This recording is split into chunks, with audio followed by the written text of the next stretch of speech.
monthly savings. Plus, you can wait up to 60 days to make your first payment. Go to firstmidwest.com/auto refi to apply and drive down your car payments today. Member FDIC, subject to credit approval, vehicle insurance required. The dog days of summer are here, and TMI is making you an offer you don't want to miss. Purchase air conditioning, and TMI will install a deluxe furnace for half price. With utility rebates, the savings are huge, up to $3,150. And TMI will give you the best warranties and customer satisfaction guarantees anywhere with easy financing options. Again, save big money with this half-off sale. Don't miss out on the best deal of the summer. Estimates are free, so call today. You will solve the great mystery. Streaming only on Peacock. This is Robert Langdon. The suspect called him. I teach symbology. He wants me to locate an ancient portal buried within the Capitol. From the author of the Da Vinci Code and Angels and Demons. It's your dad. The people who took him want me to find a piece of a very old puzzle. And executive producers Ron Howard and Brian Grazer. We have to finish this, or my dad is dead. Dan Brown's The Lost Symbol. Streaming September 16th with new episodes every Thursday. Only on Peacock. Elite Sportsbook is offering a $20 free bet each week for those who place at least 3 wagers of $50 or more on college football matchups. Just place your bets Thursday, Friday, or Saturday each week in September to qualify. That's up to $80 in free bets available in September. Plus, new signups can take advantage of their first bet being risk-free up to $500. Download the app today and play your game with Elite Sportsbook. Offer valid for a limited time. Must be 21. Visit EliteSportsbook.com for terms and conditions. Gambling problem? Call 1-800-BETS-OFF. I'm Steve Weisman with NFL Network Now on the Westwood One Radio Network. The Saints are the first team this season to be dealing with a COVID outbreak. NFL Network's Tom Pelissero reports 6 New Orleans coaches, 1 staff member, and receiver Michael Thomas all tested positive. Thomas was placed on the reserve COVID list, and the team is now in enhanced league COVID protocols, which call for daily testing of all players and personnel. The Saints could also be without Pro Bowl cornerback Marshawn Lattimore for a while. He's listed as week to week after having thumb surgery. A big injury blow for the Niners as well. Starting running back Raheem Mostert will undergo season-ending knee surgery. Mostert was injured in Sunday's win over Detroit. Some other injury news, the Broncos placed receiver Jerry Jeudy and cornerback Ronald Darby on IR, but both are expected back this season, as is Jets left tackle Mekhi Becton, who also landed on injured reserve. This has been NFL Network Now on the Westwood One Radio Network. Texting enrolls you into reoccurring automated text messages. Message and data rates may apply. Come on, one more rep. You got this. 10. There it is. Nice work, man. You're a beast. Thanks, man. I feel better than I have in years. And I got to tell you, taking Nugenix makes a huge difference for me. Nugenix? That's the testosterone booster with TV ads with Frank Thomas. The big hurt, right? Oh, yeah. This is a legit product. The key ingredient is Testofen, which helps boost free testosterone levels and increase lean muscle mass. Well, it's clearly working for you. Hey, are they still giving out complimentary bottles for people to try it for themselves? Yeah, Nugenix is a great way to increase lean muscle and feel stronger with more energy and endurance. Man, I need to get a complimentary bottle of Nugenix. No problem. You just got to send them a text. Text BEACH to 42424 right now for your complimentary bottle of Nugenix, the #1 selling free testosterone booster at GNC. Nugenix samples are not available in stores, so text BEACH to 42424 right now. Text BEACH to 42424. Text BEACH to 42424. Hi, this is Derek. And this is Skip. We are the twins from Arbar Davenport. And you are listening to Don't Hassle Us, We're Local. On ESPN 1170 AM.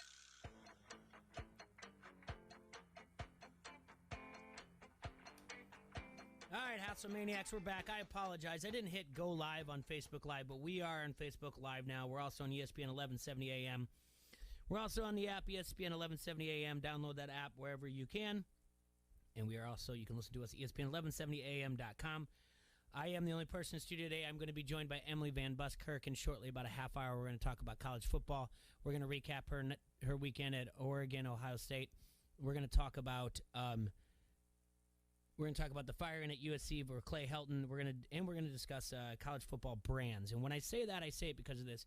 The big new term now for universities using is brand. It started with Nick Saban when he's talking about their quarterback, Bryce.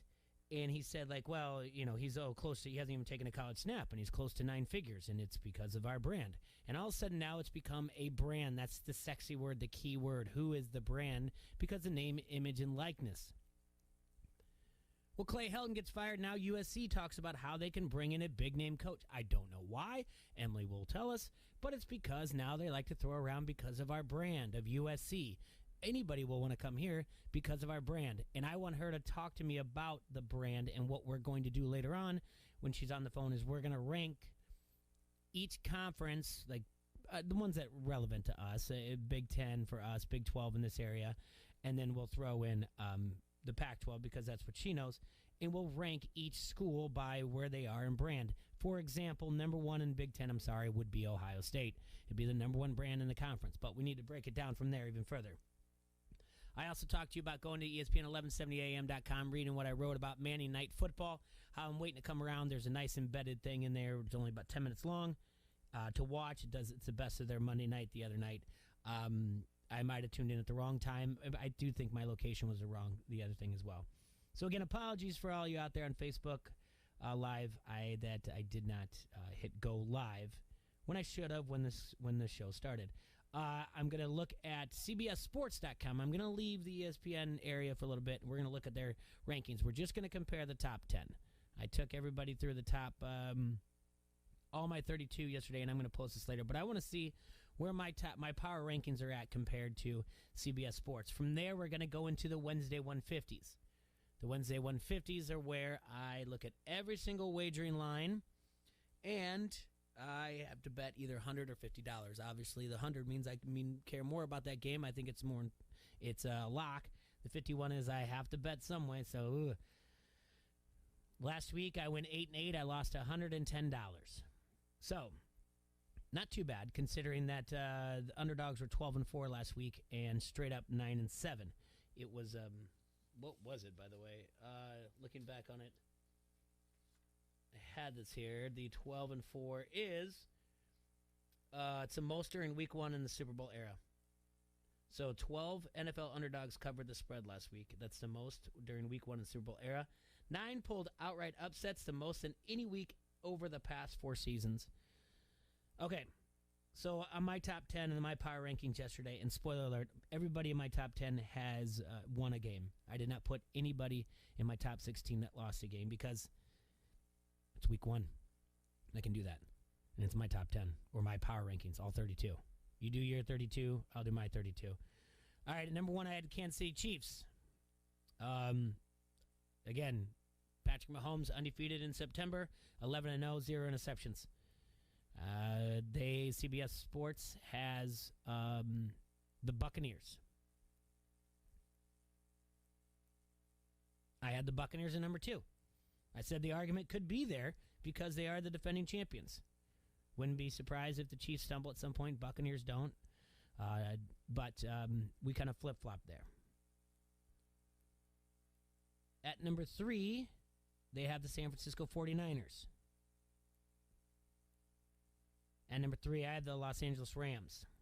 The problem is I'm completely biased. I have so many shares in Rams players in fantasy football, it's ridiculous. I'm just trying to buy into the hype, and I have no idea why. I wish I could explain to you why, but I'm just in on the Rams. I think they're going to get better. I think they'll get Stafford to chuck the ball 40 to 50 times a game, and even right now with their running game not too great, I'm worried about their defense a little bit, for the Rams. They gave up 104 rushing yards to David Montgomery. Is that a good thing for the Bears? Absolutely. Rams never gave up a 100-yard rusher at all last year, any single game. At number 3, they have the 49ers. Had to hold on for dear life to beat the Lions, but they have them there. At number 4, they put the Rams, CBS Sports. Number 4, I put the Seattle Seahawks. Listen, they were dogs on the road, and they won. Previously, they were 0-5-1 against the spread on week 1. They did their job. They look good. It reminds me, I guess I'm going to have to fall back on last year when Russell Wilson was easily in the top, might be the number 1 MVP candidate through the first 8 games, and he looked good. And the division's good. At number 5, they put the Arizona Cardinals. Ooh, that's a big jump. That's a huge jump. I don't know about that.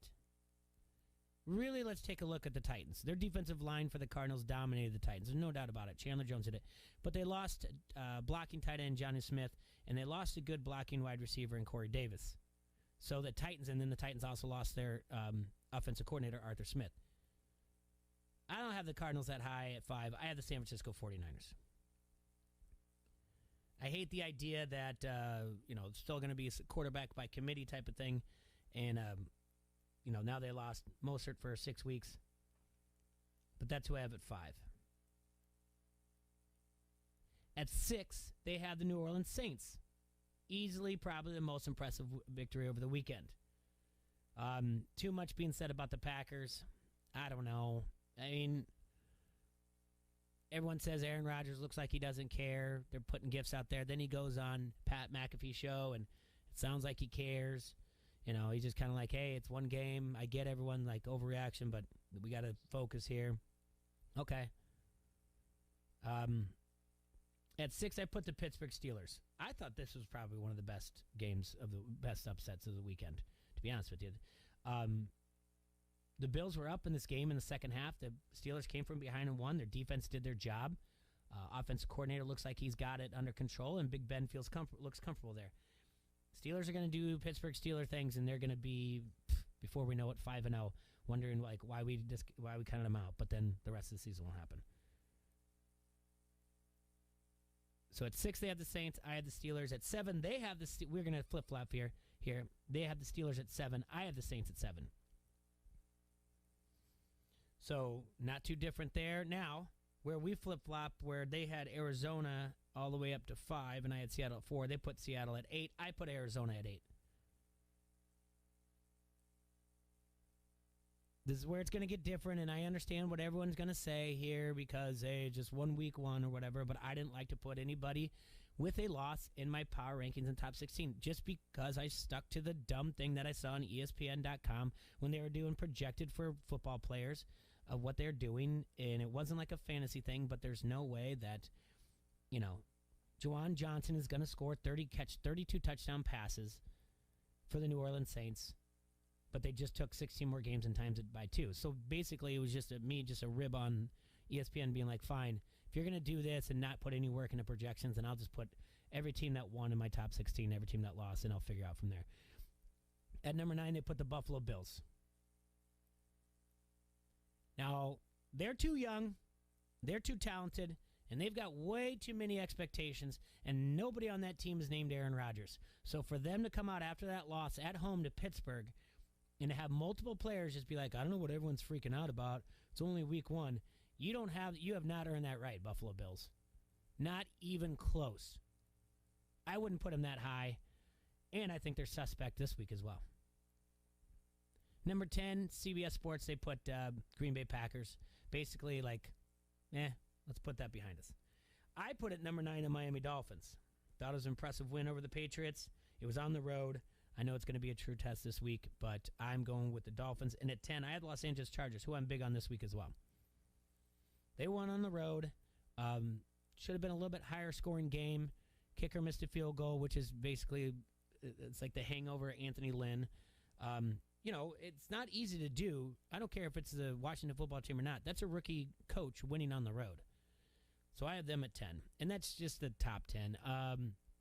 They're going to stick to the theme of, even if you lost, you're going to have some people in there. They did bump up the Raiders quite a bit for, if I'm looking at it. You can go to CBS Sports and read that as well. But that's where that's at. I'm going to put out my power rankings today along with my Wednesday 150s. So, that being said, I hope you guys have an extra pair of socks on, or with you, not on, or in your back pocket, or in your backpack, or in your drawer at your desk at work, or wherever you're listening, or in your glove compartment of your car, an extra pair of socks, because I'm about to knock your socks off with these picks. Not kidding you. So, Thursday night, we got the Washington football team versus the New York Giants. I did tell you 12-4 the Dogs went, okay? 9-7 straight up. The most in the Super Bowl era, 12-4. It's got to come back to means a little bit, but we have to be smart here. We have to go where the money is. We have to follow it. But, like I said, I said before the break, there's not a lot of sharp money coming in yet. So the tickets and the money are kind of resembling each other. Because the reason being is that we're not seeing, it's not the sharp money, I take that back. It's the average gambler's not getting in just yet.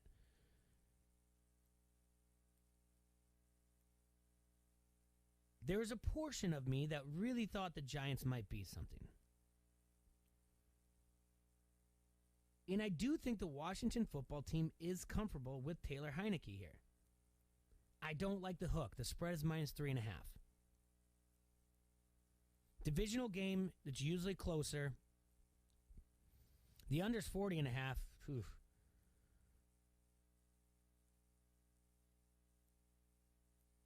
I just have to go with my gut on this one.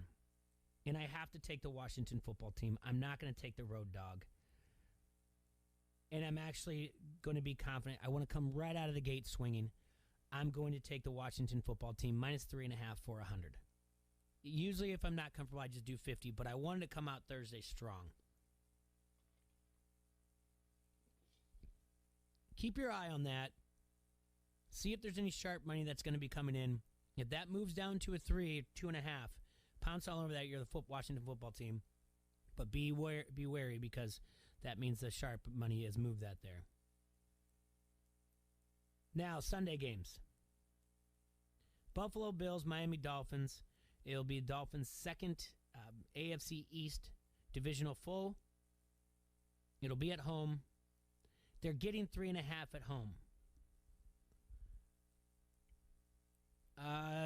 We thought Josh Allen was going to have to regress. The numbers were just too much from jumping from 2019 to 2020. I wouldn't say Tua was great. I just like it, again, divisional game at home getting points. I like the Dolphins here at +3.5.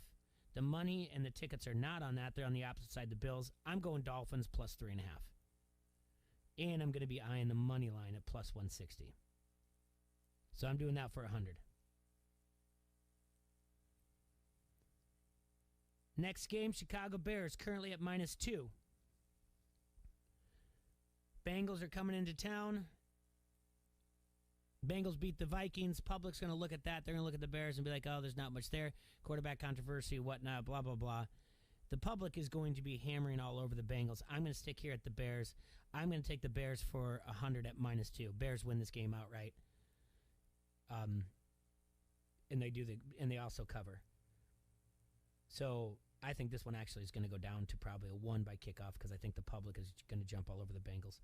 So right out of the gate right now, I've got the Washington football team covering -3.5 on Thursday. Dolphins at home +3.5 for 100. And the Bears -2 at home versus the Bengals for 100. Moving on. Denver Broncos, Teddy Two Gloves. Teddy covers. We talked about how he just covers games. Goes to Jacksonville +6. Back-to-back road games for Denver. Back-to-back games going to the east. Jacksonville +6. Boy, did they look horrendous. I get it. I'm taking the +6. I'm taking Jacksonville. Give me that for 50. I still think Jacksonville's got some weapons there, and I think that's a lot of traveling for Denver. I think 6 points, and we have to find the road dog here and there. I mean, the home dog here and there. So we've got 2 home dogs right now. We've got the Dolphins at +3.5, and we've got Jacksonville at +6.5. But +6 for 50. Texans at Cleveland. This is a large line. It's fluctuated all over. I've seen 11. I've seen 11.5. I have in front of me on a sheet 12.5, so that's the sheet I have to go by. Cleveland Browns are favored at home by 12.5 for the Houston Texans. Absolutely. This is going to be those one times where I'm going to say give up the points, that many points. Cleveland Browns for 50, -12.5. I'm all in it. Colts are going to play host to the Rams. Colts have a good defense. Rams have a good defense. Over-unders at 47. Keep an eye on that. Still some things that, we don't know too much about the Rams. They had that game, but at times it looked like the Bears could have scored a touchdown. It would have been real close.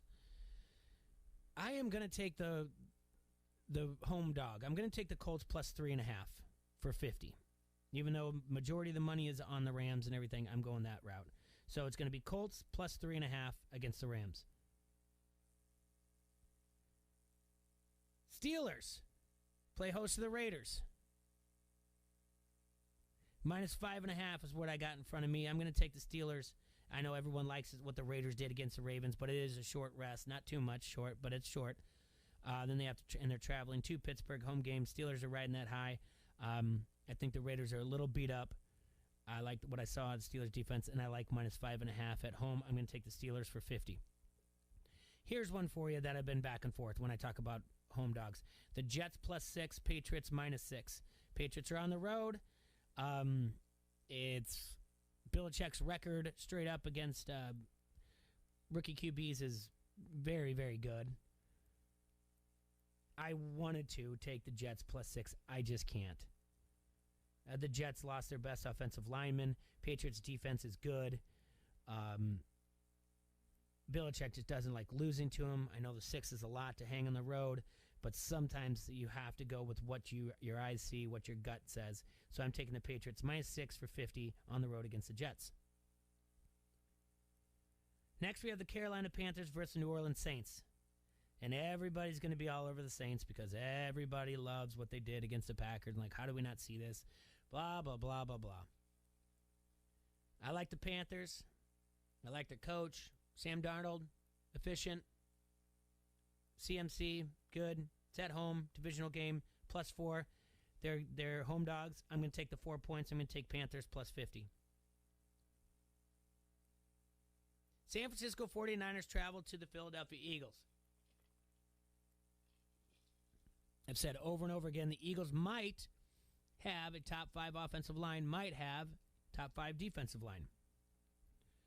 49ers, a little banged up. Mostert's out 6 weeks. Brandon Ayuk was a scratch before game. Trey Sermon didn't play either. This is a question of, are the Eagles legit or not? They went down to Atlanta, beat them up. I like the Eagles at home. I'm going to take the 3.5. I also like the Eagles' money line at plus 160. I'm taking the Eagles here. These are going to be the 2 and oh my team. Like, what happened here?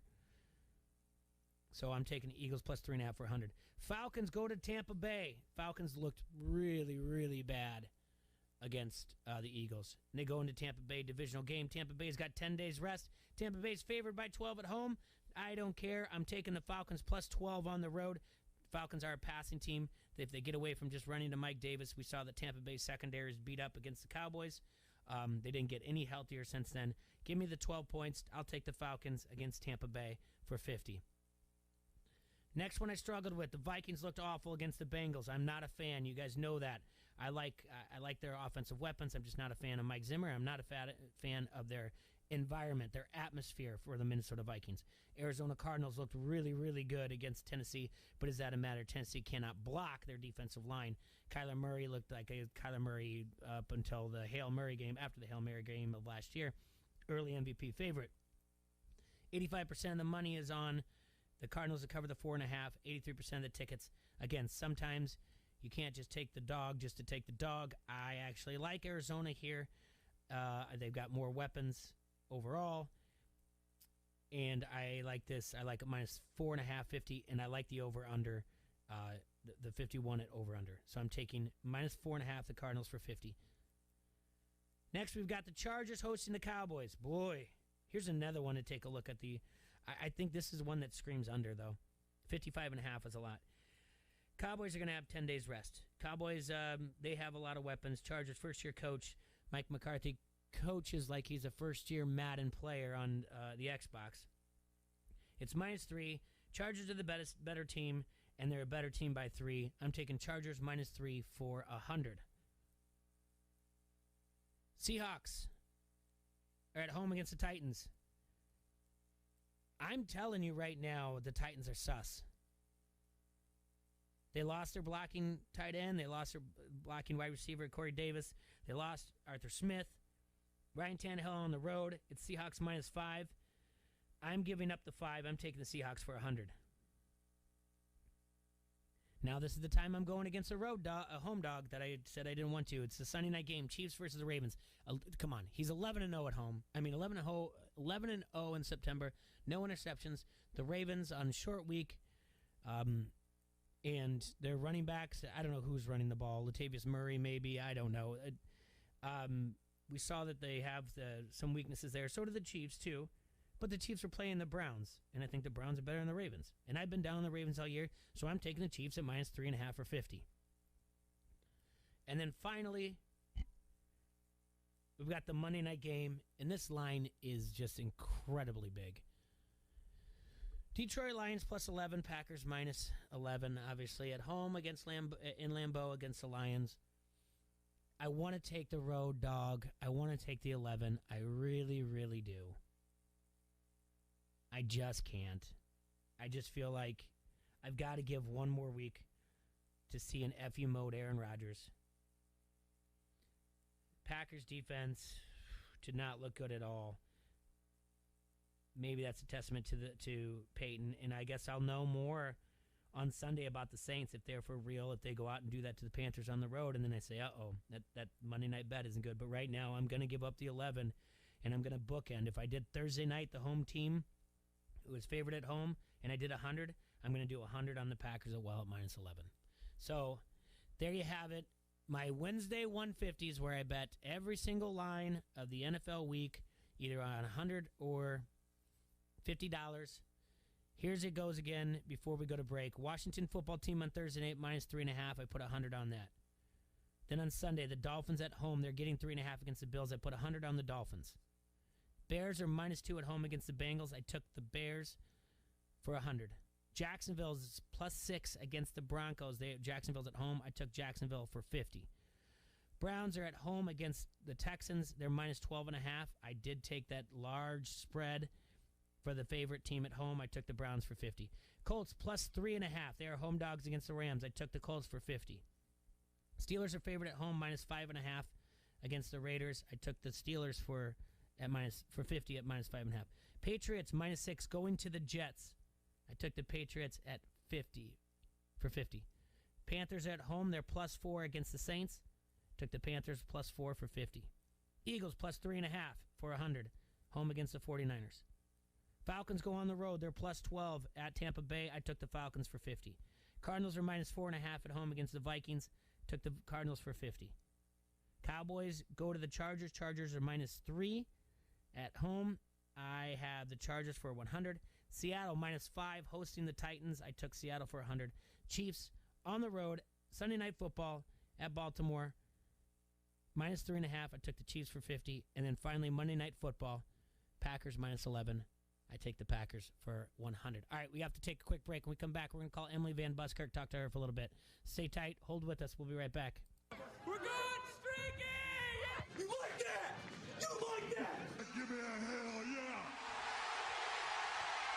I said give me a hell yeah! This is Adam Rosso from Hawkeye Headquarters, and you are listening to Don't Hassle Us, We're Local. So you're what they call an industrial athlete, but this ain't no gym. You're working hard. You got the right tools to get the job done? Would you play football and roller skates? I don't think so. So if your gear is beat up, tore up, all around mucked up, come on in and boot up at Quad City Safety, 5311 Tremont Avenue, Davenport.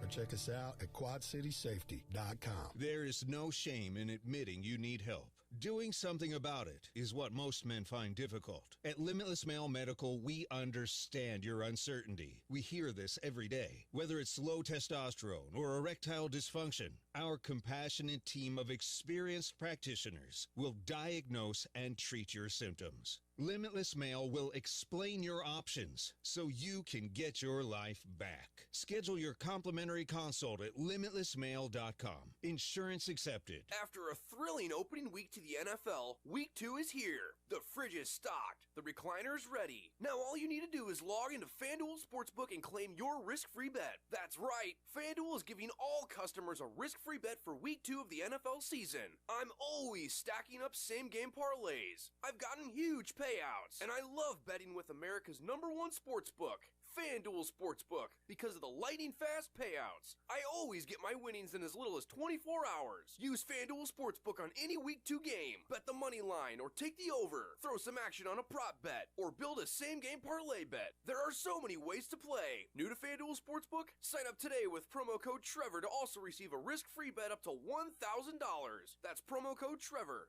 21 plus and present in Iowa. First online real money wager only. Refund issued as a non-withdrawable site credit that expires in 7 days. Max refund $10. Restrictions apply. See terms at sportsbook.fanduel.com. Gambling problem? Call 1-800-BETS-OFF. Let's just take that out of your mouth. At Ping's Pre-K, the growing enrollment is no play date. Toilet is not a closet. She needs more teachers certified in early childhood development. Is it nap time yet? Lunch? Indeed can help her hire great people fast. I need Indeed. Indeed you do. With Indeed Instant Match, we immediately show you quality candidates whose resumes on Indeed meet your sponsored job description. Visit Indeed.com/credit and get $75 towards your first sponsored job. Terms and conditions apply. From lines of credit in Chicagoland to equipment finance loans in the Quad Cities to better cash flow in Milwaukee, First Midwest Bank is committed to using our local knowledge and ideas to help our clients get their business momentum back. Visit firstmidwest.com/commercial-lending. You have plans, we have ideas. First Midwest Bank, member FDIC. I'm Steve Weissman with NFL Network Now on the Westwood One Radio Network. The Saints are the first team this season to be dealing with a COVID outbreak. NFL Network's Tom Pelissero reports 6 New Orleans coaches, 1 staff member, and receiver Michael Thomas all tested positive. Thomas was placed on the reserve COVID list, and the team is now in enhanced league COVID protocols, which call for daily testing of all players and personnel. The Saints could also be without Pro Bowl cornerback Marshawn Lattimore for a while. He's listed as week to week after having thumb surgery. A big injury blow for the Niners as well. Starting running back Raheem Mostert will undergo season-ending knee surgery. Mostert was injured in Sunday's win over Detroit. Some other injury news: the Broncos placed receiver Jerry Jeudy and cornerback Ronald Darby on IR, but both are expected back this season, as is Jets left tackle Mekhi Becton, who also landed on injured reserve. This has been NFL Network Now on the Westwood One Radio Network. Texting enrolls you into reoccurring automated text messages. Message and data rates may apply. Come on, one more rep. You got this. 10. There it is. Nice work, man. You're a beast. Thanks, man. I feel better than I have in years. And I got to tell you, taking Nugenix makes a huge difference for me. Nugenix? That's the testosterone booster with TV ads with Frank Thomas. The big hurt, right? Oh, yeah. This is a legit product. The key ingredient is Testofen, which helps boost free testosterone levels and increase lean muscle mass. Well, it's clearly working for you. Hey, are they still giving out complimentary bottles for people to try for themselves? Yeah, Nugenix is a great way to increase lean muscle and feel stronger with more energy and endurance. Man, I need to get a complimentary bottle of Nugenix. No problem. You just got to send them a text. Text BEACH to 42424 right now for your complimentary bottle of Nugenix, the #1 selling free testosterone booster at GNC. Nugenix samples are not available in stores, so text BEACH to 42424 right now. Text BEACH to 42424. Text BEACH to 42424. Download the ESPN 1170 app today and never miss a thing. From the Quad City sports leader, ESPN 1170 AM. We're back here in the Hassel Castle, brought to you by the R Bar. The R Bar in Davenport is your destination for an upscale and sophisticated atmosphere. The R Bar is located at 4907 Yucca Ridge Road and prides itself on its fine wines and liqueurs, unique cocktails and martinis. From Busch Light to Bougie, the R Bar is something for everyone, which makes it a great fit for you and your friends. Have a drink, grab a bottle of wine to share, and watch a game. You can do all of that at the R Bar. Make sure to check out their Facebook for live music announcements, specials, and much more. And while you're there, make sure to like their page. See you tonight at the R Bar in Davenport on Utica. And also keep in mind, they show the games, Iowa games, the football games. We just got done making my picks for the Wednesday 150s. So you got a game, you got a little group that you want to watch the game with. Maybe split a bottle of wine. Check out their specials. Make a call out there. Stop by 4907 Utica Ridge Road in Davenport. All right, let's give a... Oh, I did it again. I can't, for some reason, I just can't call out in this. my thing the way I want to. So what I normally have to do is call her on the other line. I don't know why I can't call out. It's just goofy. Let's see how this works. All right, there you go. Hello. Emily. Hi. How are you? Hanging in there.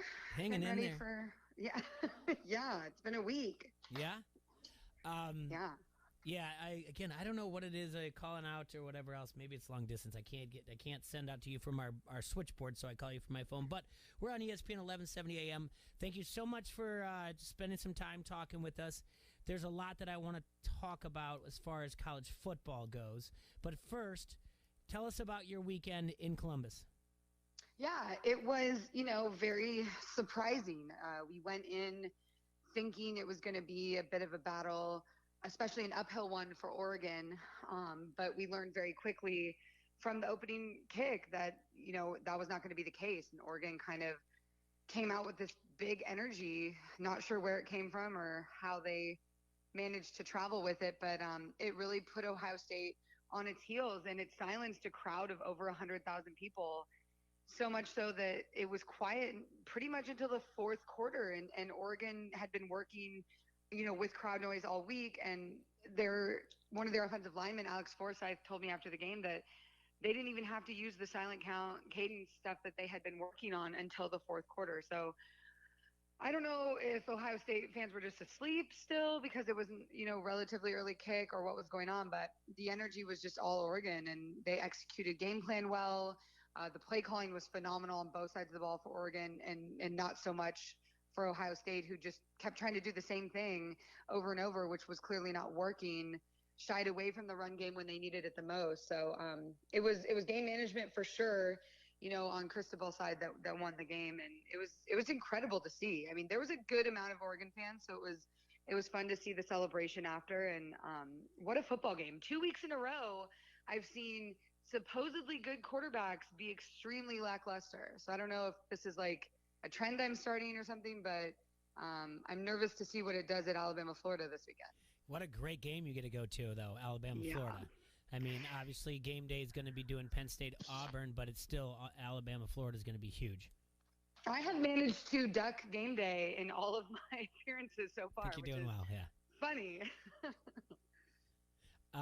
Well, speaking of, because I would assume since they've already been to Ames in a couple weeks, hopefully, fingers crossed, they're not going to make it to game day for Iowa Penn State. So maybe you can circle that on your calendar of a possible game. Yes, that's the game that I've been trying to come to for years, is the Penn State Iowa game.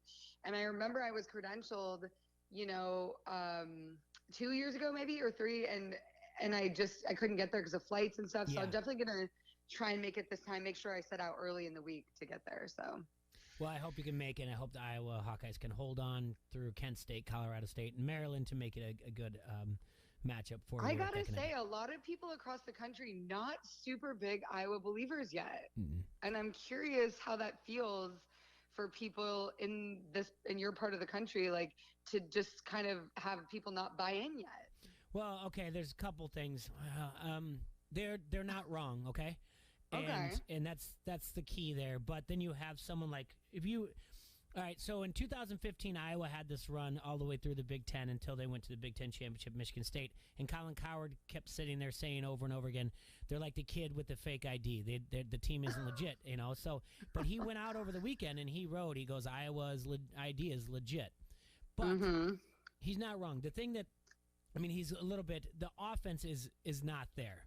Look at the numbers. Interesting. Yeah, look at the numbers for the offense. They're not good. Like, yards per play is very low, and average yards per game right now through two is not good. But talent-wise, don't they have the ability to be good, or is it just this is their ceiling?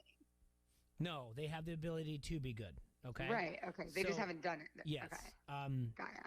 You've got a big game. You're coming right away with the Big Ten game. It was first game of Spencer Petras really playing in a full house. Right. At Kinnick. Then he went on a road in what they call a hostile atmosphere in Ames. And again, a little bit lackluster. He took some sacks on third downs that really hurt for a little bit. The defense, on the other hand, is the one do the numbers sustain the way they are with the takeaways? That's the thing. 7 takeaways in 2 games. Couple scores out of those as well. I mean, 2 pick sixes in against Indiana and more. So that's the kind of thing you have to worry about is does that continue at that pace? And that's what I always point out is in Iowa on social media, Iowa fans, there's a civil war. And usually it's 3 things, and I always try to find the third one. The first one is Kirk Ferentz is paid too much. He needs to go. Okay? The second one is always going to be about the quarterback play. Doesn't matter what number's on that guy's back and doesn't matter what name's on his back. They're going to criticize the quarterback. Some are going to stand behind them no matter what because he's wearing a Hawkeye helmet, and some are going to do it just because they like to complain. They're armchair quarterbacks.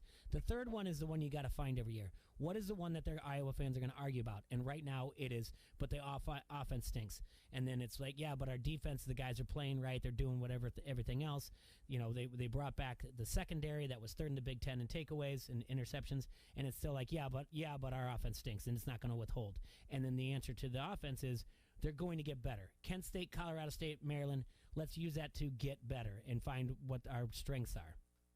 So that's what I'm saying. Okay. One more thing I want to point out. I want to point out one more thing that people are overlooking. You have Brock Purdy of Iowa State and you have Breece Hall, both talented individuals. But Kirk Ferentz is close with Bill Belichick. His kids both played for him. One coached for him. Brian Ferentz, who now is the offense coordinator, was up in New England. James Ferentz is still up there on the practice squad, or it could be the starting center. I don't know. He's been there for, it feels like 2 decades. Now, the thing that Belichick does well is because this is what he likes as a defensive-minded guy, Belichick. He'll say, this is where they shine on offense. It might be 1 player, it might be 2. Let's take that away and make them hurt that. I'm not saying that's what they did, but wouldn't it be okay if Norm Parker just said, like, let's put a radar on Brock Purdy and make sure he doesn't beat us with his legs, and let's make sure Breece Hall doesn't bust one out. Let's just try to contain him at about 2 yards a clip, 3 yards, and then make him beat us. And they couldn't beat us. They just took them away. They were both benched by the fourth quarter. In the fourth quarter. But the thing is, to your point, the people out there, Iowa's played really well. You can't take away what they've done, beating 2 top 17 teams. Is 5 there, 5, 6 in the country? I don't know. It's the Penn State's going to be the big one. If they stumble in between, it's going to be heartbreaking. Yeah, I think people just want – it's funny because I always speak highly of them after, paying closer attention. And obviously Petrus being a high school – my high school mate from Marin, so I'm rooting for him, and I know what kind of person he is, both on the field and off. And I think it's the same kind of kid that Iowa just gets in general, just very gritty, very, tough, physical player. But it is hard to explain why the offensive performance hasn't been what it could be. And so I think that's where people just kind of struggle with taking Iowa seriously. But hopefully they can, put up a performance on someone and that will show people that they're for real, I know, and you have to. What's frustrating is but you took Iowa State seriously. You guys all took Iowa State seriously. You did it since the bowl season and everything else, and you're so it's just kind of one of those things. Oh well, but we're smart enough here in Iowa. We're okay, just don't have a hiccup in these next few weeks, and let's hold our breath through Penn State, because what James Franklin's doing there is good, and there's no doubt about it. The good thing about Penn State, though, is that they're going to have a little bit of turmoil regarding whether Franklin will leave for USC or not. So maybe that's going to kind of knock the program into, no, I wouldn't say disarray, but a little bit. It's always on edge when your head coach might head somewhere else and you don't know what's happening. So that's my one caveat for heading into a Penn State game in the next few weeks. Well, Emily, what a great segue. Thank you. Because I could not have set that up any better. Clay Helton gets fired at USC, your neck of the woods. Yep. After double-digit loss to Stanford. You're a Stanford. You're a Stanford. You're a supporter of Stanford, but yeah. Relatively, yes. That's right. Theoretically, yes. But you know a lot about the Pac-12 and what's going on out there. USC is going to need a new coach, and names are being floated around all over the place. James Franklin's one of them. Yeah. Matt Campbell is another one, Iowa State coach. Urban Meyer had to come out today, said he's not going to do that. Yeah. There's other ones out there. My immediate response was, if you're going to do something, why not look at Eric Bieniemy if no one else in the NFL is? Supposedly there has been some talks of that. What are you hearing? What are you thinking? Well, I'm hearing what everyone else is hearing, which is pretty much every name and situation under the sun. I mean, Franklin is definitely one that's been up there. We've heard Urban Meyer, Bob Stoops, I've even heard PJ Fleck, his name go in there. Mario Cristobal was asked about it already, and Luke Fickell from Cincinnati. So you're getting kind of the gamut of college coaches and NFL coaches and personalities that are being mentioned. And I think that's kind of indicative of where USC is nobody really knows what kind of leadership they need because they've tried so many things. I mean, they've Goldilocks this whole thing from Lane Kiffin to Steve Sarkisian to Clay Helton. It's all of these different things that don't fit just right because it's impossible to find a guy that can lead a team like that, but also deal with boosters and alumni and also put a winning product on the field. I dare say it doesn't exist unless you're going to hire Nick Saban. Honestly, Nick Saban would be the only person that would satisfy the alumni, win a championship, and put the program back where it needed to be. And they would have to pay him $100 million a year for like 6 years. So obviously it's not a realistic prospect, but that's, to me, the kind of person you need. Now, I think in a real term prospect, I like James Franklin because I don't know that his persona fits with the USC, but the thing is that he could compete in recruiting against Mario Cristobal at Oregon, and that's really where USC is at right now. And I'll throw you a wild card here. Lane Kiffin. I know they've been down that road before. It didn't go well, but he's better than he was when he was there. And he can handle the alumni and all of the, blue chip boosters there. So, but honestly, they should just hire Will Ferrell or Rob Riggle and be done with it. And then that's where we're at. Okay. The only one I really want to touch upon, because I heard it this morning, was James Franklin, and he addressed yesterday about the USC situation, and he said, all right, guys, he's doing his media, his Tuesday media day, and he says, all right, guys, I don't like distractions. And he's like, okay, so I'm going to address this once, and that's it only. I know what's being said, but I'm going to go and talk to the team council, whatever, as a leadership committee of the team, and I'll let them know how things are going. And then that's it. He doesn't say, I'll let them know that I'm, a Nittany Lion forever, or, hey, I don't want to hear about it anymore. He just goes, I'll talk to the council, the team leader council, and we'll deal with it. And it's like, okay, well, you don't like distractions, but you just created more distractions because now we don't know anything because you didn't say anything. Right. Okay, James. Yeah. Super helpful. I think he's an interesting name for this, and I have to believe that over the years that there's some interest for him. Not only the money obviously would be insane from USC, but Penn State has seen its share of things over the last decade, and I could see that maybe, even though he is a Pennsylvania native and he has said that Penn State is his dream job, how that can wear thin, because that's true of any place you go and you have problems and difficulties. Yes, it can get old. So would this be a huge change of pace for him and a place where he wouldn't have to compete with Ohio State? It would be a little more relaxed on the scale of of recruiting wise. And he would get to be in a conference where he steps into a program that's already top of the conference, and he could just build on that. So I don't know. That, to me, the name, I spoke with an offensive coordinator a former offensive coordinator in the Pac-12, and the list he gave me was very similar.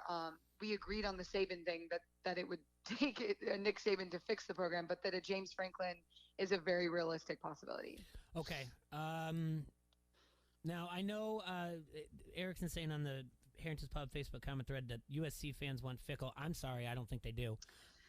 I don't see. That's going to be, to me, another situation where he's like a Clay Helton combined with a Lane Kiffin, but younger. He seems to be very nice, but very hip, and I just think they would eat him alive out there. I just think they would eat him alive. So what happens if they lose to Indiana this weekend? Do USC fans want him now? Exactly. That's No, I they know don't want that's a very real possibility. It is. By the way, Yes. if I were picking in that game, I am taking Tom Allen in Indiana because it's going to be a close game, and Tom Allen values special teams in a way that most teams don't. And so I think if it comes down to a field goal, I give it to Indiana, especially the home environment. Cincinnati has not played anywhere but their own stadium yet. No. And so we don't even know if it's real. You know what I mean? So And this was a type of thing that they wanted to do was they wanted this Indiana game because it one, Indiana was up and coming, but sometimes Right. you get what you ask for. I'm on Indiana as well, and I don't think USC fans went fickle afterward. Also, now here's another one that got thrown out that I about drove off the side of the road. Bill O'Brien. I can't. I don't even. Someone brought this up on the podcast, or my podcast mate brought this up. I can't with that. I don't even want to entertain that as a thing. No, it's not. It's well. I mean, he's down there. He's down there with Saban. I can't. Yeah, I don't think so. But it takes such a specific guy. If you look at like coaching jobs and you compare them around the country, Texas is obviously one that you just do not want to touch because it's crazy. Like there's so much pressure. Mm-hmm. There's so little time to make an impact.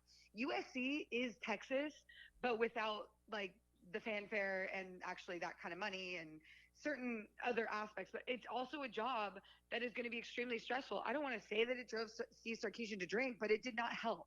Okay, there's a lot of pressure at USC to perform well immediately, which is why the whole thing with Helton is so interesting, because it's not like he did bad, but he definitely didn't bring them where they were supposed to be. But he's such a nice guy that nobody could like step up and fire him, which is why you see all these tweets saying, oh, respectfully, he's so great, all this stuff. That's part of the problem. Y'all waited too long because you had a nice guy at the helm. The next guy you have to bring has to be a shark. I would love someone like Kirk Ferentz to go in to a program like USC and just military the hell out of it and just kind of, or Kyle Whittingham, go in there, no nonsense, that was knock named, people around. mentioned. Yeah, I mean, he would never leave Utah, but somebody like that who values discipline and is no nonsense to come in and just, reboot the program. I think that would be more beneficial for that. And that's like kind of Saban, where you look at Saban, but he just has the moniker, but you would get somebody that is Saban-like without the prestige, I think in that, and I'm with you, and it's weird because my first name was Eric Bieniemy, but I was like, I don't know, because of recruiting-wise, I think he's great offensive coordinator. I think I do believe he needs a shot at the NFL. I just didn't know that. My second name, and you've already mentioned him right away, was Bob Stoops. Mm-hmm. So, but what I want to talk to you about is something you mentioned, and we'll go into with the next thing that I texted you about, is that you said USC and Texas, and you compared them, and I think it might be slightly off. I think actually USC is the Nebraska of the Pac-12. I think they believe way too much of all the stuff that happened all the way back to 2006 and in the mid-90s when Keyshawn Johnson was on the cover of Sports Illustrated and they were preseason ranked number 1, didn't win at all. Listen to Keyshawn Johnson today. He brought up Nick Saban quite a bit, mentioned a lot of times about the brand of USC, and all I kept thinking about was, that sounds like Nebraska. This place is great. Look how great we've been.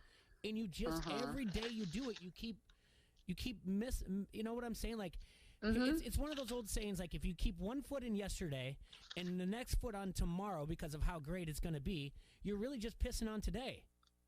And that's what they're doing. Like they're just, and Keyshawn said it too, the brand. So that's what I'm getting you at.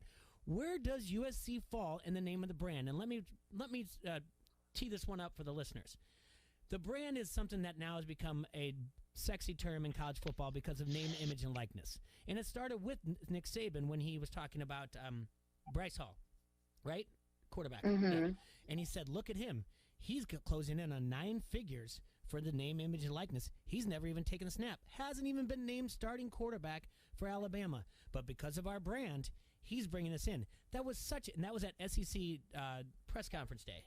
And that was such a shot to be like, this is where you need to go. So now brand is the big thing. Our brand. Come here because you can expose yourself because of our brand.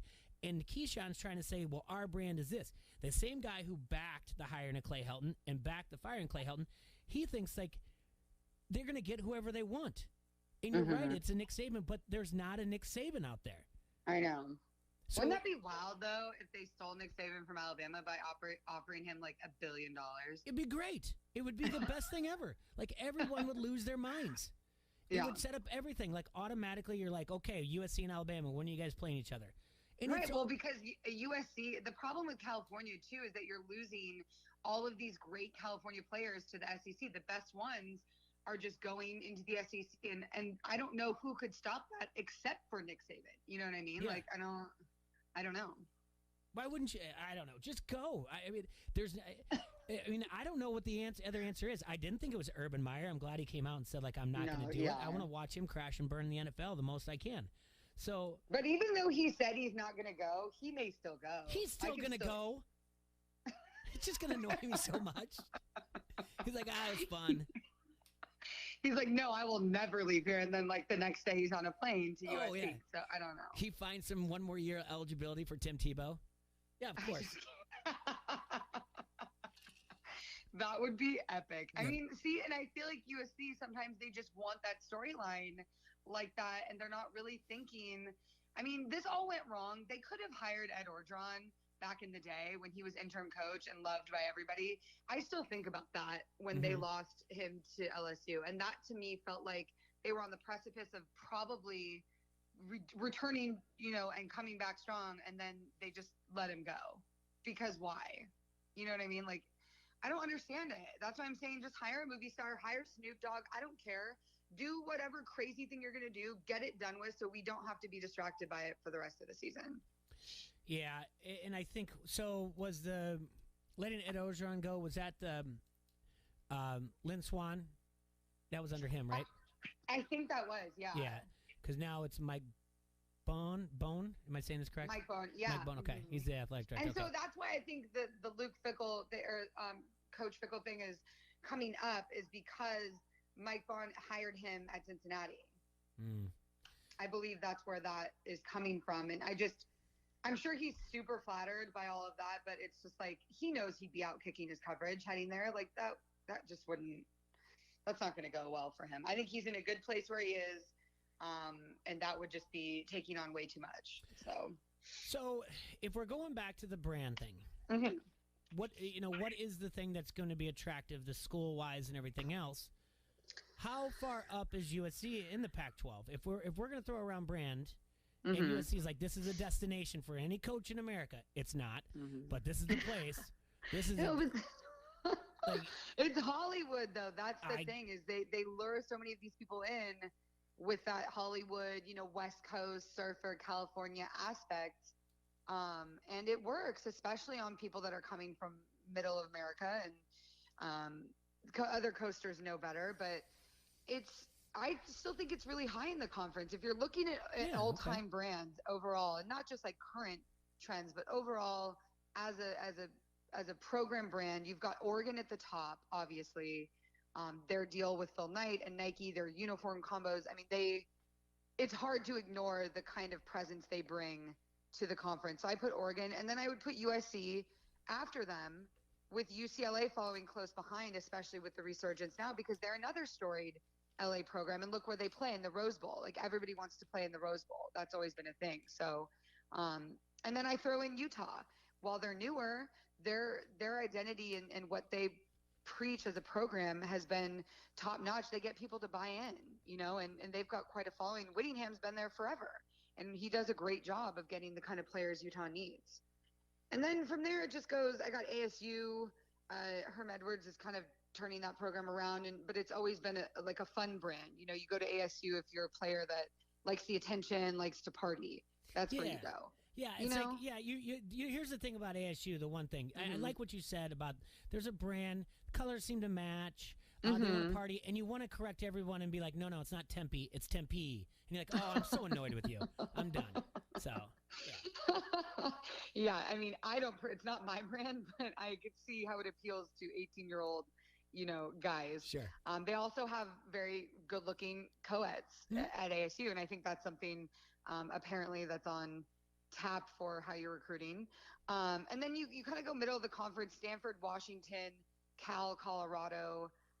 And then the bottom, I've got Arizona, Washington State. I don't even know what Washington State's brand is anymore, because it was Mike Leach for so long, and I don't even really know what that is, or if anyone could define what Mike Leach's brand is. But it's a little bit. The North is like not as fun unless you're Oregon, and then it's like everybody else. Like Cal is kind of blue collar, like that public university, but they're putting in work. Stanford never knows what its identity is since Harbaugh left.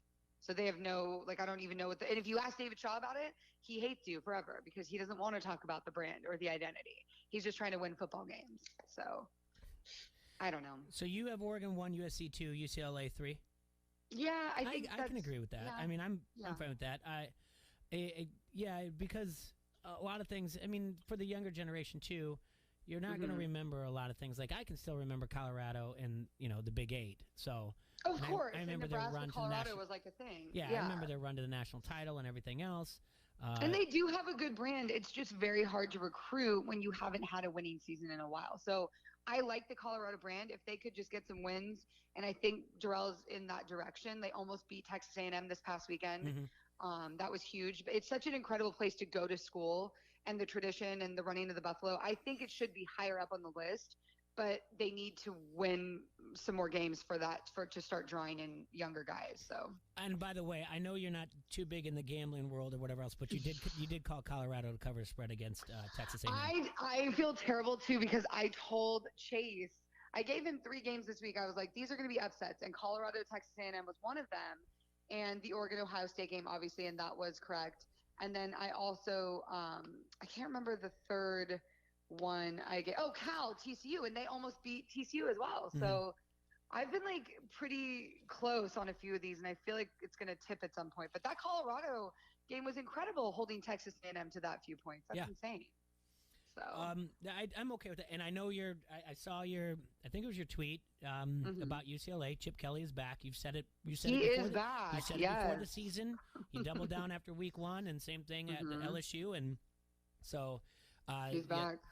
The only thing they can do from there is move their brand up to number 2 or maybe number 1, I guess. I know, and if they beat USC this year, that's a huge thing for Chip Kelly and UCLA, because then that will start shifting that pendulum away from the USC recruits into UCLA, because they battle for the same people all the time, and USC has just traditionally been the program for the guys. You want to be the next Matt Leinart, the next Reggie Bush, whatever. But UCLA, I think, is going to start taking some of that momentum, and we're going to see them compete here. So it's exciting. So is USC just going to deal with this interim coach the rest of the year and then wait to see? That's the thing, is we have no idea, because it's so erratic. They could literally name a coach tomorrow. Like, who knows? If they were smart, they would wait and they would do due diligence, let the team finish the season and focus on the football instead of, what big name they're going to get, and deal with it in the offseason. But they fired this guy. They fired Helton so early that it's like there's this kind of ticking clock. So I worry that they're going to name somebody in the next 2 or 3 weeks, and it's going to throw this huge upheaval into college football. And I wish they wouldn't do that. It takes away from all the things the kids are working on and what they're trying to put together for the season. It's still dumb. It's got to kill for recruiting right now. It's just got to kill. Hey, ugh. Frustrating. Let's do me a favor. Let's move over to the Big Ten Conference. Let's take a look at the brands there. Okay, this was a harder one for me. Okay, well that's fine. We can talk about it because I feel like I'm still objective on it where it is. And when I sent this to you a text, and sometimes via text, I didn't want things to get lost in translation, so I just said, for example, and I think we're in agreement. Right. If we're looking at the brand overall Big Ten, we would say that Ohio State's number 1.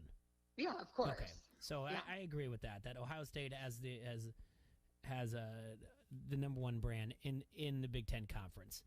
And then you kind of Michigan number 2, but I'm curious if you could flip-flop Penn State and Michigan in there, because Penn State historically such a perennial football powerhouse, but as was Michigan, although Michigan, has struggled under Harbaugh. But I feel like those two maybe could go either way, 2 and 3. I agree 100%. The only reason I gave them a nod was for their basketball program. That's fair. That's all. That's the only reason why I did. But I do believe that Penn State, and because the Big House holds like 10,000 more than Happy Valley does. But again, I think it's interchangeable, Penn State and Michigan. And on top of it, 2 iconic uniforms that pretty much the brand there itself says it. So I'm with you there, Michigan and Penn State. Either one, they can be a 2A, 2B to me, to be honest with you. Okay. All right, who gets there at a Well, 3? I put Michigan State next Yeah. because you kind of, especially you're talking about basketball, such a great basketball school, and they try and make it work in football, and I feel like they're in that top echelon of teams in the Big Ten. Never quite gonna probably break into that top 3, but they're always right out there. So I put Michigan State, and then the next ones are all like the Midwest schools. I don't really know how to. I put Wisconsin, Nebraska, Indiana, Purdue, Iowa, Illinois, but I feel like those could all be kind of interchangeable. I feel like it's the top, and then you've got the Midwest, and those jockey for position as far as branding goes. But I felt like Wisconsin to me is a brand. When I think of football and I think of the school, that's something that sticks out to me. Probably Purdue as well, although I don't know much about the history. Mm-hmm. I would. You're fine there. I get that. Okay. I'm fine with Wisconsin after Michigan State. I actually would put Iowa next. Okay. Above Nebraska. And that's fair. It's just, I'm sorry, your brand is very, very, like Nebraska is so close to being Kmart as a brand. It's ridiculous. I agree with you now. Yeah. I just feel like historically, when you bring up those two names, people automatically gravitate towards Nebraska because they have that national recognition, as opposed, which Iowa I don't feel like does, even though they are a better program. Yeah. And this is just someone West Coast like chiming in. I don't know as well as you do. No, but it's quite all right. I don't know if you guys have Yeah. Kmart's out there, if you guys have Targets or anything like that. But we have Target. There was a time in the 1980s where Kmart was well outselling Target, and it was the 80s. I don't think I've ever even been in a Kmart. Yeah, to be well, honest with they're you. not around anymore. And then the Okay. 90s started things started evolving, and then 2000 came, and Target turned into like a super Target, and Kmart went away. Nah. So that's my analogy there. Okay. I'm fine with Minnesota after that, and I would Okay. maybe Indiana. Yeah, I put Indiana, and Okay. then Minnesota, Illinois, interchangeable there, and then you've got like Maryland, Rutgers, Northwestern. So Yeah, Purdue after that, and then I like everything you just said about Maryland. That's about the way I feel too. It It's sucks exactly because the way I feel. Northwestern, I love Northwestern. I think what they do, being like a more scholastic institution, valuing kind of education and scholarly type stuff, you want to put them higher, but it's hard to get players like that on the team. I think they've done a great job recently, but historically, when you had Northwestern on your schedule, it wasn't something you were that concerned about. So, Mm-mm. Yeah. Yeah. It's exactly what you just said. Maryland, Rutgers, Northwestern. No, right. Just kind of mumble them together. All right. Since we got Iowa State in our area, let's look at the Big 12 Big and 12 the brand. brand. Because it's kind of fun. I'm assuming Oklahoma runs the gambit here, right? Or are you going to I argue? put Texas. Okay, You have that's to put cool. Texas at the top, I think, because regardless of whatever, they carry a lot of weight, and everybody in the state of Texas, I think Chase would back me up here. When you grow up, you want to play for the Longhorns. That's the thing. It doesn't matter if you're in Austin or Houston or Lubbock, Texas. A lot of kids grow up. That's who they want to play for.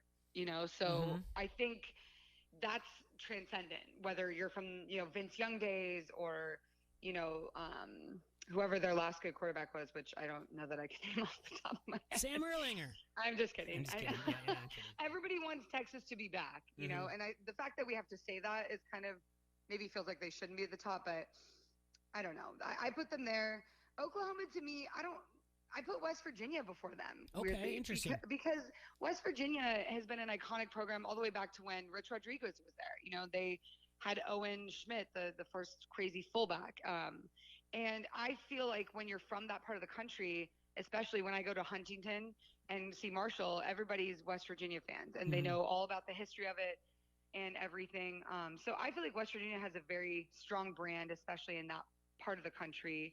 And then I had Oklahoma after them. That's a really good point about that area. They have that niche of that area of the country. Yeah. So, yeah. And besides Rich Rodriguez, don't forget the 87-88 team led by Major Harris that went to the national championship. Yeah. There we go. Just got to throw in my old man knowledge there. Very good. That's good. I do like the West Virginia because their area, the brand of the area of the country that they are. Yeah. Yeah, country roads. So, so then after Oklahoma, I put both of the Texas schools, because even though you're TCU, Texas Tech, you're still Texas, and Texas football is just different. TCU always tries to compete.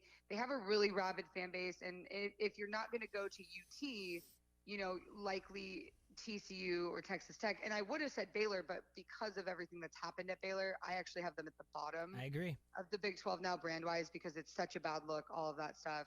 And I don't know how long it'll take for that to kind of go away from them. And then I have, after TCU, Texas Tech, you could throw Iowa State. I have Kansas because basketball-wise, they're such a strong, powerhouse, and people want to go there because Fog Allen is actually the best place to see a basketball game. Mm-hmm. And I put Iowa State after them. So I don't know how accurate you think that might be. Or would you have had Iowa State higher? No, because of the Kansas State, what they've had there, I would put them up there. I mean, Iowa State has had success in the past basketball-wise in the Big 12 tournament, but right now, I'd still the legacy that we're talking about of Kansas is still there. So. Okay, so that's a good place for them. And then I just have Kansas State, Oklahoma State, and then Baylor rounding it out. So yeah, that works for me. And then you got to look at the new guys, BYU, UCF, Cincinnati, Houston. How do they fit into branding-wise? Well, BYU it's a cult, basically, so they're fine. They'll have their own brand, and they speak to their people and whatever. I can't stand BYU, but that's fine. They'll do okay. UCF has a pretty solid following. I think it's only going to get better. It's newish, especially, but the national championship moniker they gave themselves really catapulted them into the forefront of especially young conversations with sports. And Gus Malzahn being there in his sweater vest swagger, he's gonna lead them, and they're gonna be a good recruiting program for a while. And then you've got Cincinnati, who looks like they're gonna be the cool, hip, new team. So we'll see. And then Houston is a mess. Dana Holgerson, I mean, I just I don't even know. I used to go into games thinking okay, Clayton Tune's the guy, Houston's gonna win. But I go in every week now thinking they may not win. They might actually lose. So to me, that's a program rebrand. Even though you're in Texas, it's going to bring a huge market to the Big 12. But it is the worst Texas school, in my opinion, which is probably not very nice, but whatever. So you've got Houston, you've got Texas. What happened to Tom Harmon? Yeah, he didn't make it. Okay, no. None of them make it. What about Lincoln? What happened to Charlie Strong? What about Lincoln?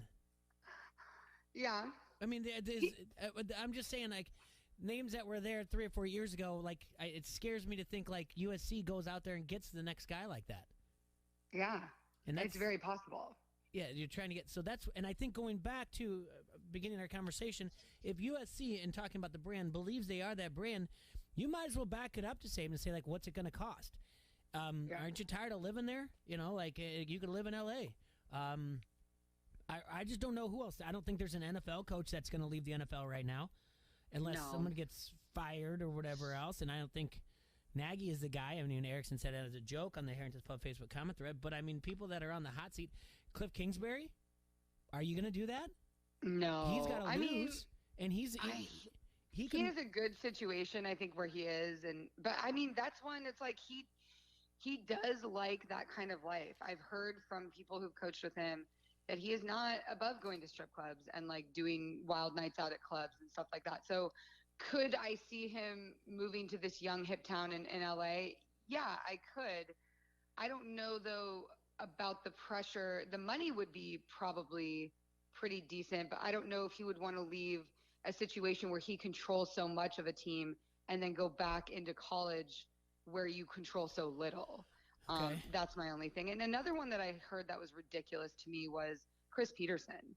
Chris Peterson stepped away from being a head coach because it was too much pressure. There's no way he goes from Washington, where really how much pressure was it, to USC, where it's you're going to have a heart attack every single day after practice.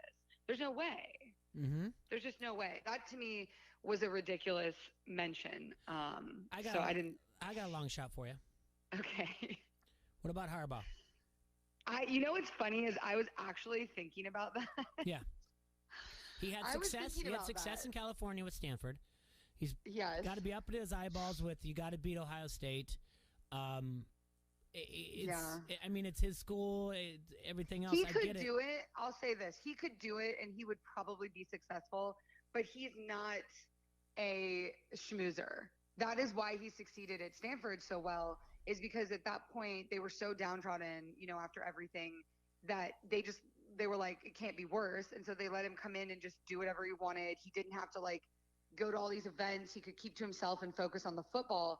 And that's really where he loses his luster, is when you force him to be that charismatic guy. He's not Lane Kiffin, he's not Dabo Swinney with the media. He doesn't like to do that stuff. Yep. So when you take him away from the X's and O's, that's where he doesn't shine. And so I don't, football wise, I think he'd do great, but school wise and alumni wise, it's not the situation for him. Gotcha. I just don't know what they're going to do. It's such an interesting thing to me because although I may be critical of the idea of the brand, it's still USC. Yeah. And it should be a destination job for somebody. And I wonder what they're going to do. And you don't want to get in that situation like Texas where you've got it. We're going to hire the new guy. This is going to be great for us. And is it going to work out or not? I don't know. I'm curious what no one's talking about is, what is Clay Helton going to do? That's something that we're all looking for his replacement, Mad Men. But Clay Helton's not a bad coach. Did he take on too much and maybe he's not a head coach? Yes, but he's still a decent coach and players really like him. He is a player's coach. Sure. So I feel should end up somewhere as a coordinator and be okay, right? Yeah, he'll be on Saban's staff next year. That's where they all go. Or Belichick will have something to come up hey, come on up here. I feel everyone isn't talking about this, but he's going to move on to a way better situation. Just both mentally, physically, emotionally, and everything. So I'm excited to see that.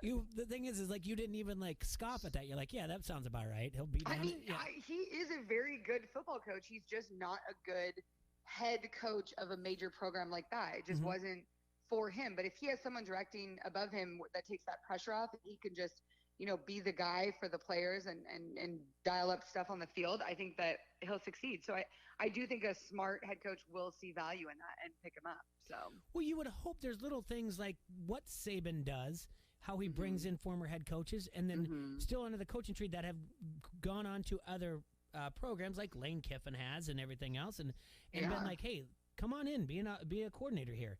Well, I want more people around you. Be smart. Saban's been smart about, hey, it didn't work out well for you there, but come in. Let's talk this out. I don't want you to come and think it's your program, because it's not, but I'm going to listen to you. And see, Clay Helton would never do that. Yeah.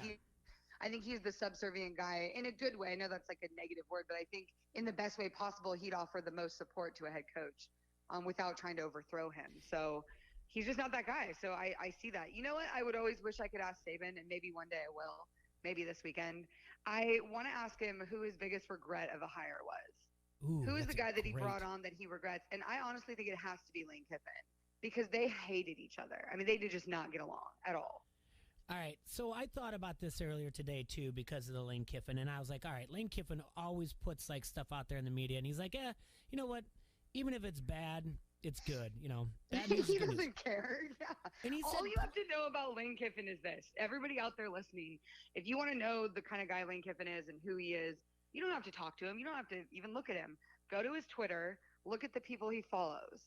That will tell you everything you need to know about Lane Kiffin.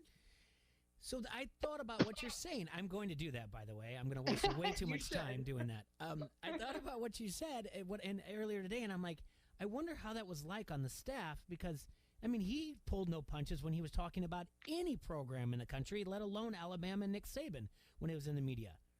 Well, I'll give you one story here. So I was very fortunate to connect with Kevin Steele, who was the defensive coordinator at Auburn, right before everything shut down and Malzahn moved on. And Kevin Steele was at Alabama with both Saban and Kiffin. Mm-hmm. And I was catching with Coach Steele one night at the Senior Bowl, and we're talking, and he was telling me stories about those days, and how Saban and Kiffin just did not – they're just different people, and they did not get along at all, and how they would bicker on the field. And Kiffin would always be trying to do something to try and, have his team go against Saban's guys and trick him and not tell him what plays he was running and whatnot. They would always be doing stuff like that on the field. But off the field, Saban did not like, Kiffin's shenanigans. And the one story I was told, I was told multiple, but this is the one I'll share, is they were in the offices, and their offices in Alabama at this time were kind of like a square U-shaped type situation. And Nick Saban could see all the other offices from where he was settled in his part of the building. And at one point he went by Lane Kiffin's office and, saw a pair of female legs up on the desk with stilettos on and whatnot. And so he walks by, he doesn't go in. So he immediately goes to Coach Steele's office and says, "Hey, you got to go take care of this." And then just goes back to his office. So it then fell on Coach Steele to go into Kiffin's office and tell him that he had to get the young co-ed that was in there talking to him out of the office. It's late, it's night. He's like, "You got to get her out of here, Lane." And that to me just pretty much summed up the kind of situation that those two, they were like oil and water. They just, they didn't have the same idea. And so I'm always curious to see if that would be something that maybe he looked back on, because he's hired so many great coaches. And not to say that Kiffin isn't good in his particular brand of coaching, but he's definitely not a Saban guy. So I always wonder if he looked back on that and was like, what was I doing? Or like the one time he was wrong about a guy, Yeah. Do you think he'll answer that question? No, there's no way. I would have to ask him like outside of, I think if I talk to him just one-on-one, a lot of these guys are, they're more open, and I wouldn't report it, or anything, but no, there's no way he would ever answer that. I would never be dumb enough to ask it in a press conference. So the thing is, I would be dumb enough, but I wouldn't be brave enough. That's the thing. That's the other part is being. I would be brave enough, but I would not want to get. I know how these coaches act. They remember questions like that, and I would not want to get blackballed forever. So before I let you go, and I appreciate all the time you've given me today. Of course, there's something on the Facebook comment thread which made me laugh, and I want to think about this. Have you seen Ted Lasso? Yes, of course. I love Ted Lasso. So and Kyle Lumi says USC new coach Ted Lasso. Is there anybody out there that's so like one upbeat but has like a different, not mantra, but always has some type of saying, like sees the bright side in things? How's that? Is there a coach out there that reminds you that you're just like, I enjoy being around this person so much? There are not many coaches like that. The one that I saw in all of the lists that was similar to Ted Lasso in my limited experience with him was PJ Fleck. Okay. He seems very exuberant and excited, but also positive. And I haven't been around him enough to say, but just my experience with him at Big Ten Media Day, that was the vibe I got. He was the most like that. Tom Allen's a little bit like that too. He's just a little more intense. I really can't think of a Pac-12 coach that's kind of, Mario Cristobal, but he's very dry. He's not as funny. He did make some jokes after the Ohio State game that were very clever and funny, but he's not exactly, but he is that nice, earnest, positive guy. He is like that a little bit, but I don't know that there is a coach that's like perfect Ted Lasso. I don't know. You mentioned Oregon at the beginning. I didn't follow up on it. Did you hear anything at all about that direct flight from Oregon to Columbus? Did that help getting the fans in there? Because you mentioned the fans. I did not hear. I forgot to ask about it, but there were quite a few. There were a lot of fans, and if you go check out our article on SidelineSass.com with 3 S's, we took a bunch of pictures of the environment so that people could experience it. My photographer, Kim Montoro, she's incredible. And we did a little sights and sounds of the game. So there are quite a few fan photos so you can see the crowd there. But a lot of the fans I saw flew through Dallas or Phoenix. So I don't really know if there was a direct flight. I'll have to ask. Do you have any picks against the spread this week? Oh, that is a good question. I know I just put you on the spot, but you did mention you gave some to Chase, so it's got to let some people know. I know. Well, Chase decided, to download and start getting into the sports betting with college football so that we could be closer together on these trips and he could follow along with certain games. Yeah. But I got to tell you, I created a monster because now I wake up and he's betting on tennis and different things. So big regret there. Not super into that. But I think the games that intrigued me this week, the Cincinnati-Indiana game, very interesting. I don't know, Alabama, Florida. Everyone keeps asking me about that one. I don't really. The thing about the Swamp is it's crazy. And the last time I went there, LSU upset them in the shoe game. So I don't really, if someone starts throwing shoes, like I can't predict that, Yeah. Nothing jumps out. I think Tulane Ole Miss is going to be a really interesting game. I think Tulane's going to upset them. Okay. That's one to put on our radar then. Yeah, that's kind of Tulane's a very, very good team. They're going to have everybody back this week. They're coming off, a game against Morgan State where they got to work out a lot of the kinks and get reps for guys that normally don't. And I just can't stand Matt Corral, the Ole Miss quarterback. I just cannot. So, I think that's an interesting game. So. Well, right on. All right, you mentioned Sideline Sass. Plug it one more time for me, and then we'll also go through the social medias. Yeah, absolutely. So, we're doing this thing this year where we're going around, myself, Kim, we're female photographer, writer duo. So we're going to all the big games we can. We're going to be putting content on sidelinesass.com with 3 S's. You can also follow Sideline Sass on Twitter and Instagram. And then you can follow me on both Twitter and Instagram at Emilnem, EMILNEM, for all the behind-the-scenes looks at the games. This weekend, I'll be at UCF at Louisville, and then Alabama at Florida. So it should be a fun weekend. Wait, you're doing both? I am. I just found out last night that I am going to Louisville. So. Well, that's great. I'm excited. I want to see Gus in person. I want to ask him about his sweater vest swagger. I want to, catch up with him about fullback. So, and I love Louisville's environment is very, very good. That was where I did my first ever college football DJ series. It was with their DJ, K-Dog, and that kind of launched that whole thing for me. So it's a very bittersweet place. It's also, my friend Parker, who passed away last year during the pandemic, it was his favorite team, and it's where he and I would cover games together a lot. So it's also very sentimental for me, and I am excited to go back and honor his memory on Friday. So. Oh, that's fantastic. I'm glad you get to do both those games. Yes. We'll check in with you real soon. We'll talk again, hopefully next week, and if you're free, we'll set up a time to do it. Until then, also, we look forward to seeing you at Iowa City when you get to cover Iowa Penn State. That's absolutely. That's wishful I thinking. will. Yeah. Thank you so much for your time. I totally appreciate it, my friend. We went a long time, and so I know you're busy, so I appreciate every single minute that you give us. No, of course. I always have time for you guys. I will talk to you next week. Awesome. Thanks, Emily. Take care. All right, bye. Safe travels. Goodbye. All right, that's Emily Van Buskirk, friend of the show. Go ahead and follow her. Follow her on everything that she told you. MLM, Twitter. Go ahead and Sideline Sass. Go find that, and then also, download the podcast. She does a great job, great content. That's almost 55 minutes Broadway that she just went. Really nothing I teed up outside of the brands thing because I thought it was interesting. But the information that she gives us is just incredible. I understand it's not so much about the University of Iowa or Iowa State or Illinois or Minnesota, Wisconsin, whatever's local, but it's still the feel of college football, of everything you get to find out what the atmosphere is like and different things. And what actually, she brought up good things about Iowa, that the people that she's talking to, the people that are actually in college media, aren't too high on Iowa, and she brought that as well. So go ahead and follow her. I hope you guys enjoy that time. I always enjoy talking to her. We're going to take a break because we haven't taken one in an hour.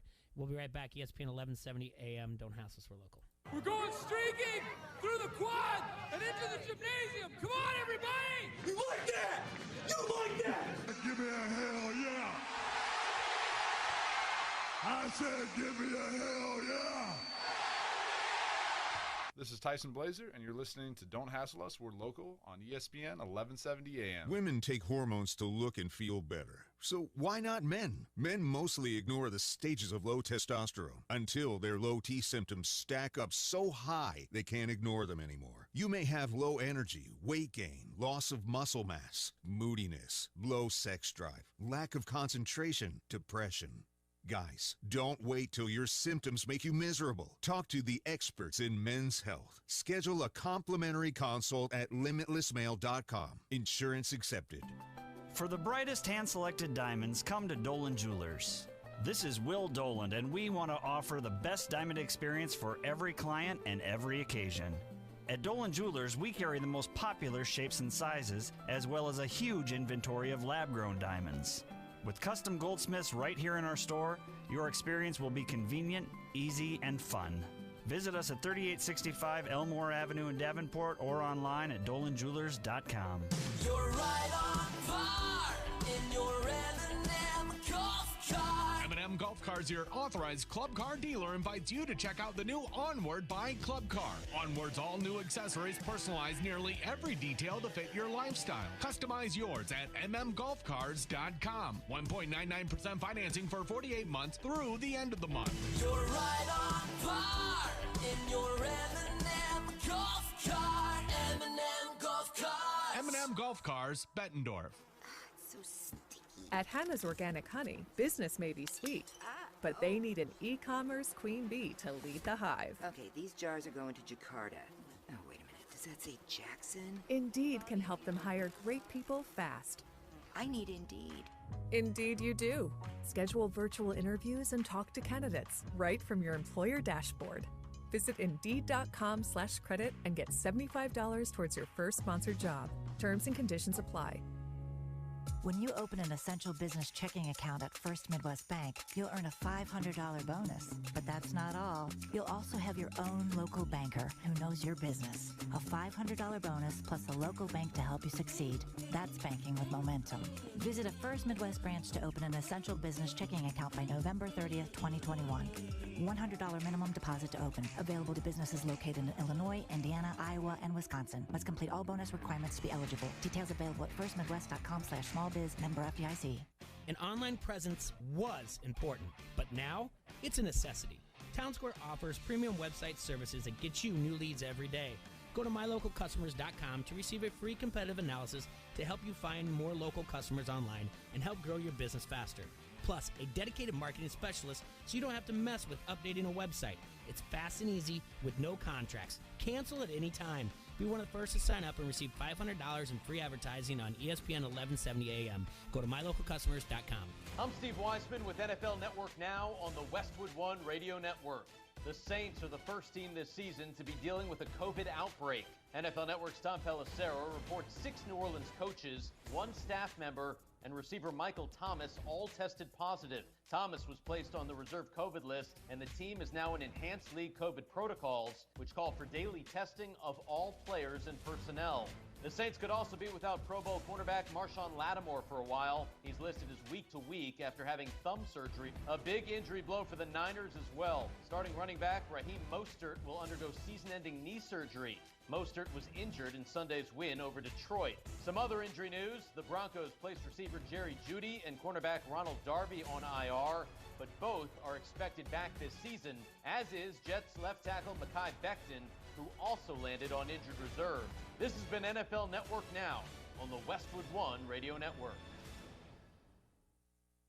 Texting enrolls you into reoccurring automated text messages. Message and data rates may apply. Come on, one more rep. You got this. 10. There it is. Nice work, man. You're a beast. Thanks, man. I feel better than I have in years. And I got to tell you, taking Nugenix makes a huge difference for me. Nugenix? That's the testosterone booster with TV ads with Frank Thomas. The big hurt, right? Oh, yeah. This is a legit product. The key ingredient is Testofen, which helps boost free testosterone levels and increase lean muscle mass. Well, it's clearly working for you.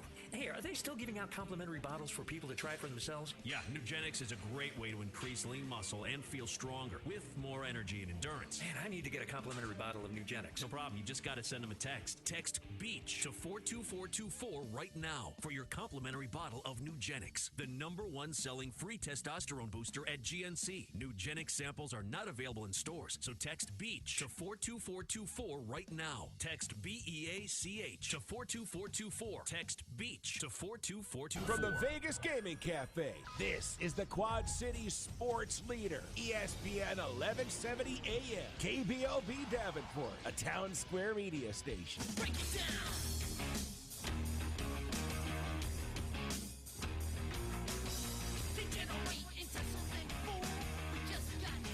I want to thank Emily Van Buskirk for calling in, talking to us about college football. Appreciate that here on ESPN 1170 AM's Don't Hassle Us, We're Local.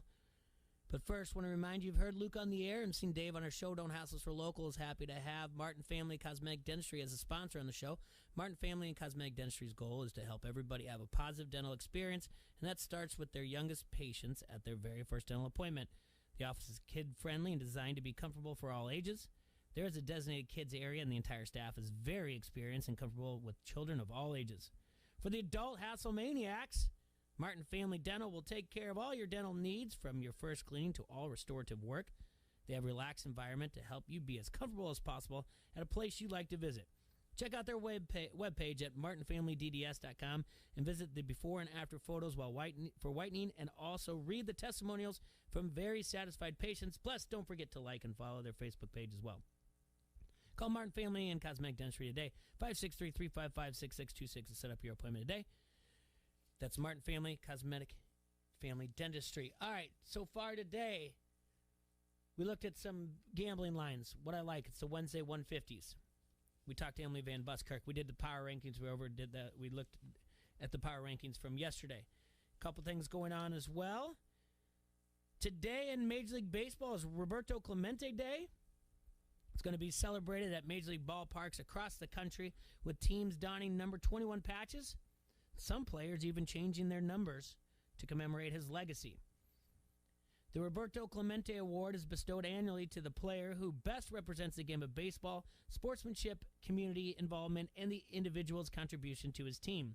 Originally known as the Commissioner's Award, it was renamed after the Hall of Fame outfielder in 1973 following his death in a plane crash while delivering supplies to earthquake victims in Nicaragua. Obviously, everyone knows what he did on the field, but off the field, the work he did to help the people, this guy is unbelievable, said 2018 recipient and fellow Puerto Rico native Yadier Molina.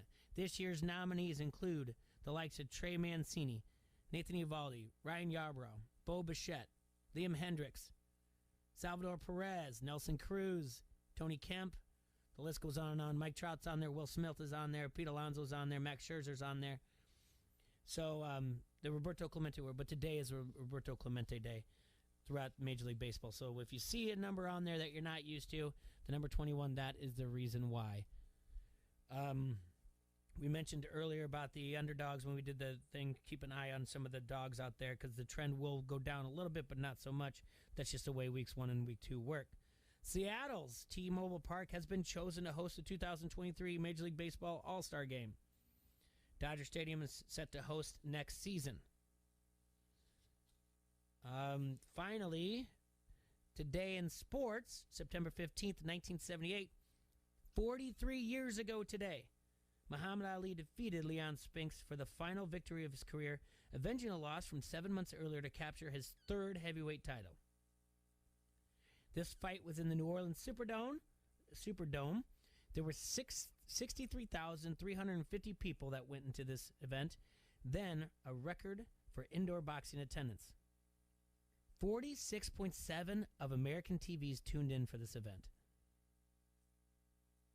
Ali retired the following June, but later returned for 2 more fights, losses to Larry Holmes and Trevor Burbeck, before hanging up the gloves for good in 1981.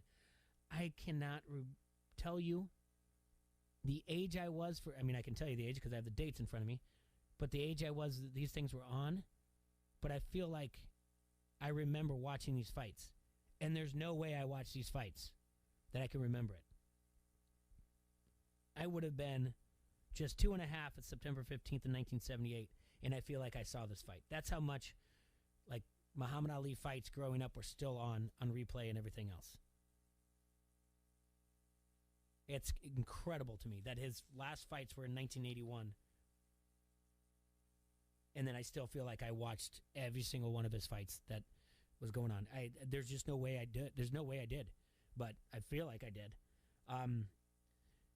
Finally, Salvador Perez hit his 43rd home run on Tuesday, tying Javi Lopez for the second most in a season by a primary catcher.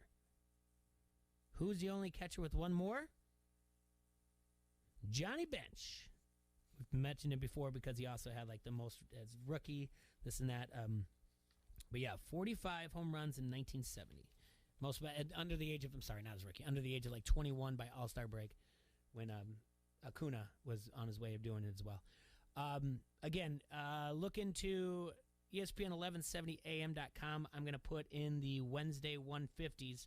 That's where I place a bet on every single one of the games. Tomorrow we're going to be off because we have the White Sox. And I don't know how many more games we have of this. it should be interesting, especially when it comes to playoffs, if that's going to interrupt us as well. So tomorrow we have the day off, and which is good. I have some things to do, and I hope you guys take care of some things as well. Then Friday, T-Roy will be back. I think we'll have a full studio in here, to be honest with you.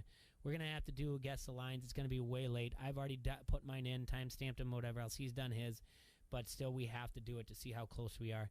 The lines are going to change drastically by Friday, but hey, he was out of town, and he's got some. Oh, and by the way, happy anniversary to T-Roy and Amy, to Mookie and T-Roy today. That's their anniversary, so another reason why he's not here. He's taking his lovely bride out to lunch, and rightfully so. So he was golfing on Monday, Tuesday. Now he was out of town Monday, Tuesday. Now he's got a wedding anniversary. So congratulations to him. So that's 3 wedding anniversaries we just covered in the last week. Chip and Rachel, Delph and Haley, now T-Roy and Mookie. So shout out to them. So Friday we'll be back full house. Maybe Merrick will be here. I don't know. Merrick had Mick Foley come down the other day, down to the Black and Brave Wrestling Academy, so we can talk to him about that. And I believe Adrian will be back also. So it should be a full house on Friday. A lot to cover, a lot of games to talk about, a lot of spreads, more things. But like I said, the Wednesday 150s, you got to place a bet on them. I placed all them. I put them all on there. Follow if you want. See how I'm doing. So far in the year, I'm down $110. All right. We'll see you tomorrow, Quad Cities. We'll see you Friday, Quad Cities. Stay safe and sanitized. Enjoy your day. Enjoy your night. Watch Once Upon a Time in Queens on ESPN. Watch 1 and 2 as soon as you can. 3 and 4 tonight. Enjoy it. Relive some things. Doesn't matter if you don't remember the 86 Mets. What matters is that you're sports fans. You're going to learn from documentary, and you're going to enjoy it along the way because Lenny Dykstra is nuts. Take care, Quad Cities. We will see you soon. This is Turk Wendell, and you're listening to Don't Hassle Us. We're local. The dog days of summer are here, and TMI is making you an offer you don't want to miss. Purchase air conditioning, and TMI will install a deluxe furnace for half price. With utility rebates, the same